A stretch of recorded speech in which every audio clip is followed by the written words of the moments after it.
ready? Mm-hmm. Hey everybody, we're back with a weekly recap of Days of Our Lives from the 3-day episode week. I don't like that. Let's try that again. Okay.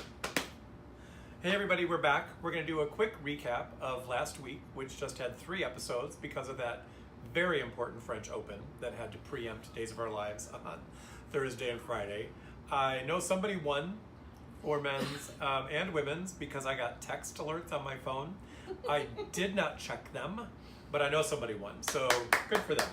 Hooray, Bravo. French Open. That's on clay, right? Unlike Wimbledon, which is grass. Is that how that works, or is it the other way around? I don't know. They play on something. It's orange. What? It's clay. It's the clay. The French play on clay. Hey, they'll pull soap off for anything. Yes. So. The president. Oh, good God! Don't get me started on that. Every single press conference Trump has done has been during Days of Our Lives. Every single one. I can't. Do you know how many like Lester Holtz I've fast forwarded through? I mean, I can read what happens in a news conference. True. Make me hear something I don't need to know that minute. So we are still drinking. Yes. Cheers. Cheers. Yes, we're still there. And we've moved on to brownie cookies, which are also quite delicious. Can you see them? Ground rule number 1 between us that we discussed before. I don't like to say negative things about the actors. So I'm not going to get nitpicky about specific performances or if I think somebody's talented or not. I'm assuming you'll stick with that. But you know, Melissa's a free and independent person. She can say what she needs to say. There's a lot of stuff on chat rooms and things about people not being talented or blah, blah, blah. I don't go down that road. It's a soap. It's a soap. They're hired for their memories because they have to put out a lot of dialogue. Yeah. So Oh, God bless them. Yeah, yes. God bless them. And they have to do it fast. So I'm not going to pick on that.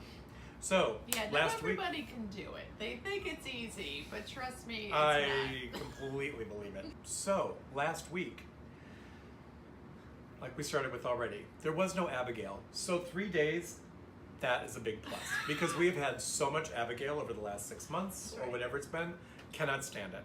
I will take every day without Abigail as a gift. Downside, there was some Chad, because there's been way too much Chad as well. And I'm not a Chad hater. Some people are really Chad haters. He's a bit more alpha now than I would like him to be. Okay. He was funner and a little more like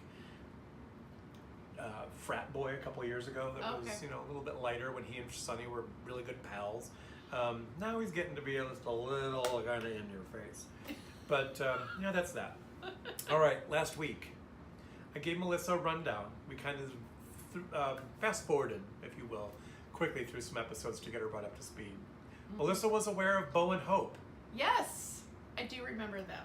She also recognized Steve and Kayla. Yay! Yay, Patch!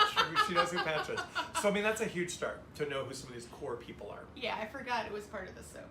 Yes. Well, that's okay. It's okay. If you don't watch it every day, but you were aware it was a cultural phenomenon. Yes. She's aware. It's a huge And foundation. it's hard to tell if they've moved to another soap, so I had a question. My God. Because every other person that we were watching, Tyler Christopher, Greg Reichard or whatever his name is, that plays Leo. Oh, yeah. Kate, the woman that plays Kate, Lauren Kozlow, she used to be on Bold and the Beautiful, so like all these people, it's that West Coast soap world is more incestuous. My God, it's like some southern state that we won't name. They've all been everywhere. Yes. So they all play the same character. They kind of do. They kind of do. It's like just hopping around. That's where it gets confusing. It is true because I'm pretty sure that when Lauren Kozlow was on Bold and the Beautiful, she was a designer. I think her name was Margot, and I think she was also evil. I think she was bad. I think she was always undermining Forrester Creations. And there was probably hire the same character type. I think they nail it, and people know what to expect. So this week, a couple of key points. Sierra is still not over and has not really fully dealt with what happened to her with Chase. It's not a good thing. We know that she spent an awful lot of time talking to people about it. She talked to her mom last week. This week, Kayla. She spent a lot of time hanging out with Kayla. As Melissa said, there's a lot of talking. That's all there is in the soaps. They spend episodes talking about the same topic. You know, the thing I'm going to go back to, and this is where I'm going to get in trouble with Days of Our Lives. They do a lot of talking, but a lot of times the talking doesn't go anywhere, or it's not the talking that should happen.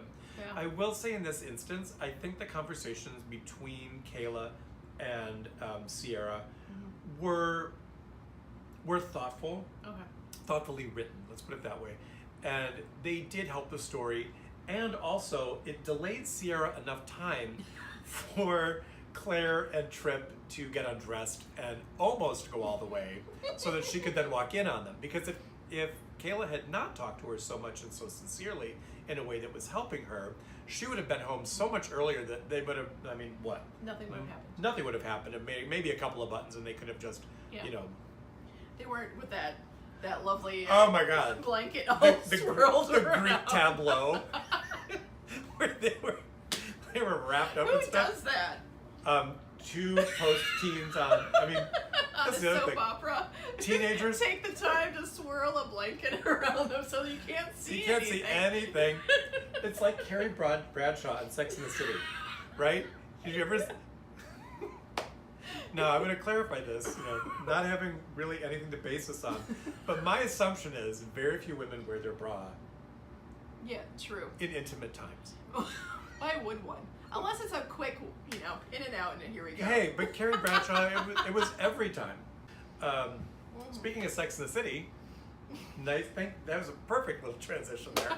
We got to meet the new lawyer. Oh yeah. Gilles made his appearance as the down and dirty lawyer who clearly could not wait to make time with Kate. Yes, this case is going to make me a bunch of money and I'm going to take care of it. I know it's a fraud. He flat out admits it. Clearly his law license is not very valuable to him. But he's going to take care of business and they're all going to make a lot of money. And if things work out well, he's going to make some time with Kate. So we did that was a big introduction, and you can tell we're on our third round. But the reality is, if Sonny, who is right around 30 in real life, I think Freddie Smith is right around 30, 29 or 30, something like that. The character of Sonny is supposed to be somewhere around like 27, 28. He's a daddy chaser. I mean, Greg looks like he's probably got several years on him. He's at least late 30s. He's got to be at least 10 years older. Yeah. He's got to be in his 30s. Yeah. And there's nothing, I don't have a problem with that. But it is kind of weird that if Sonny's going to go to the trouble of finding somebody that's the direction he went. But, Sonny doesn't really make his own choices. There's a puppet master making all these very bad decisions. There's not many people in that town, apparently, because it's all No, they're all interrelated. He's really stuck. He's really stuck because when anybody starts to go in and kiss, they've got to pull out a handbook and a family tree and try and figure out, because the family tree in Salem is like this. There's no branches, it's all just knots. Everybody in Salem is related. And they have to bring in a new character if you're going to get any. Yeah. It's just the way it works there. Has this soap ever been interconnected with another soap? No. It is not like Another World, which had spin-offs. Yeah. Another World had Texas, and a show, I think that might have been Somerset. There were two spin-offs of the show Another World, but I don't believe that Days of Our Lives ever had a spin-off. Because I think the three ABC soaps kind of, somehow they were in the same universe. But those are also supposed to be the same geographic area. Yeah. Yeah. Like Pennsylvania or something like exactly. that. Landview and Pine Valley, Port Charles. Although Port Charles is in New York, right? Possibly, knows? but Who I cares? think it was in the same space of mind. Yeah, but they were all kind of there. So soaps do that kind of crossover thing, but Salem, they ain't got nobody to go to, and they do such weird stuff there anyway. I don't know. I mean, Dark Shadows, is that who they would connect to? I don't know. There's always somebody coming back from the dead. Dark Shadows. Yeah, it's not going to happen. All right, well, so back to our weekly update. So we know that Sierra had just enough time to walk in on some awkward moments when Trip finally realized it was a bad idea. Now, this is unusual in a soap because in most cases the bad idea happens after pregnancy could occur. In this case, on Days of Our Lives, they stopped it before. So, good for Trip. Good on him.